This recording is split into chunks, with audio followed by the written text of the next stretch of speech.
Mushroom gravy தான் பண்ண போகிறேன். அதுக்கு தேவையானது எல்லாமே வந்து கட் பண்ணி வச்சுருக்கேன். கொஞ்சமாக எண்ணெய் ஊற்றிட்டு அதுக்கப்புறமா வந்து கொஞ்சம் சோம்பு, கருவேப்பிலை கொஞ்சம் போட்டிருக்கேன். 3 பெரிய வெங்காயம் வந்து கட் பண்ணி வச்சுருக்கேன். அதையுமே போட்டுட்டு வெங்காயம் வந்து எந்த அளவுக்கு வதங்குதோ அந்த அளவுக்கு வந்து கிரேவி நல்லா டேஸ்ட்டாக இருக்கும். கொஞ்சமாக வந்து உப்பு போட்டிருக்கேன். இது நல்லா கலர் மாறுற வரைக்கும் நல்லா வதங்கினதுக்கப்புறமா வந்து தக்காளி வந்து கட் பண்ணி வச்சுருக்கேன். 3 வெங்காயத்துக்கு 3 தக்காளி போட்டிருக்கேன்.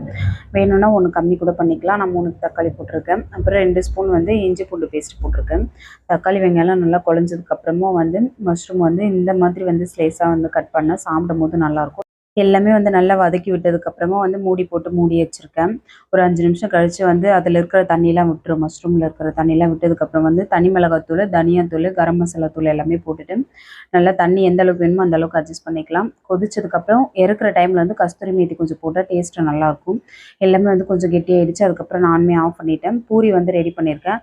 நார்மலாக நம்ம சப்பாத்தி விட கொஞ்சம் கெட்டியாக வந்து மாவு பெசஞ்சு வச்சா கரெக்டாக இருக்கும். பூரி போட்டு எடுக்கிறதுக்குள்ளே மித்தி வந்து கிச்சன் விட்டு நகரவே இல்ல. அங்கேயே தான் நின்னுட்டே இருந்தா. அவளுக்கு ரொம்பவே பிடிக்கும். ரோஷன் மித்தி 2